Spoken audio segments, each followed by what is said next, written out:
पाठ 1। हम हैं सूरज चांद सितारे। हम हैं सूरज चांद सितारे, हम नन्हे नन्हे बालक हैं, जैसे नन्हे नन्हे रचकन। लेकिन हम नन्हे रचकन ही हैं, विशाल पर्वत बन जाते।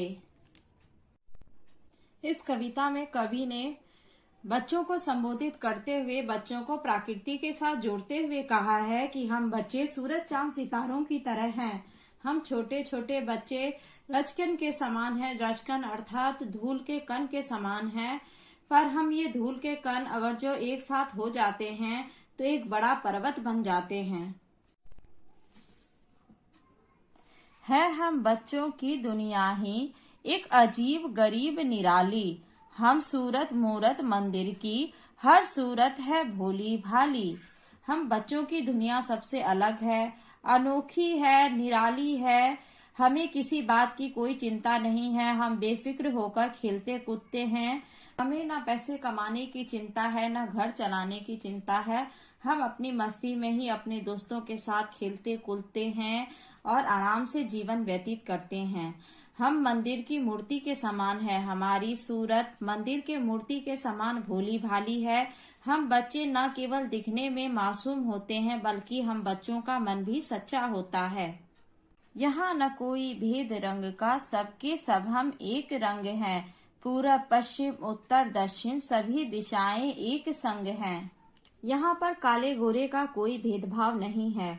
हम सब एक ही रंग के हैं। जैसे पूरब पश्चिम उत्तर दक्षिण दिशाएं अलग अलग होने पर भी सब एक साथ रहती हैं, एक साथ मिलकर हैं, उसी प्रकार हम बच्चे दिखने में भले ही अलग अलग हैं, पर इन दिशाओं की तरह हम एक साथ रहते हैं। हम एक साथ हैं। माँ की राज दुलारे, हम हैं सूरज चांद सितारे। एक धरा की ही गोद में सारे बच्चे बड़े हुए हम। एक हमारी आसमान छत, एक हमारी सांस पवन है। हम धरती माता के प्यारे प्यारे बच्चे हैं। जैसे माँ अपने बच्चों को बहुत दुलार करती है, उसी तरह धरती माता भी अपने बच्चों से बहुत प्यार करती है। हम बच्चे सूरज चांद सितारे की तरह हैं। हम एक ही धरती की गोद में पले बड़े हुए हैं। हम सभी का आसमान भी एक ही है। यह आसमान हमारे छत के समान है। हम जो सांस लेते हैं, हवा भी एक ही है। मतलब कि हम लोग कभी किसी का कोई पर्सनल हवा नहीं होता है, हम एक ही हवा में सांस लेते हैं। क्या किसी की अलग धरती होती है या किसी का आसमान अलग होता है? नहीं, बिल्कुल भी नहीं होता। ना ही किसी की अलग धरती होती है, ना ही किसी का अलग आसमान होता है, ना ही सांस लेने के लिए हम अलग से हवा लेते हैं। ये सब हमें एक साथ मिलती है। प्रकृति ने हमारे साथ किसी प्रकार का भेदभाव नहीं किया है।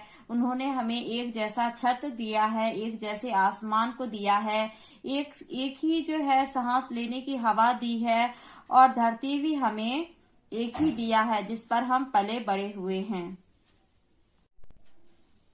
धूप चांदनी के कपड़ों से ढका हुआ हम सबका तन है। हम हैं एक विश्व के तारे, हम हैं सूरज चांद सितारे। सूरज जो हमें रोशनी देता है, चांद जो हमें चांदनी देती है, इससे पृथ्वी का तन ढका है। हम बच्चों का तन ढका हुआ है। हम अपने शरीर में चांद की जो है चांदनी को महसूस करते हैं, धूप की रोशनी को महसूस करते हैं।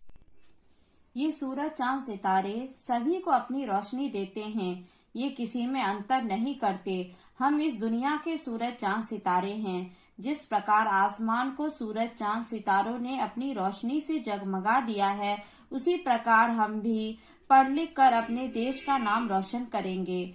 हम हैं सूरज चांद सितारे। इस कविता के कवि द्वारिका प्रसाद महेश्वरी जी हैं। इस कविता के माध्यम से कवि ने बच्चों को एकता की भावना को जगाया है, बच्चों की एकता की भावना को जगाया है। उन्हें मिलजुल कर काम करना, भेदभाव न करना और देश प्रेम का संदेश दिया है।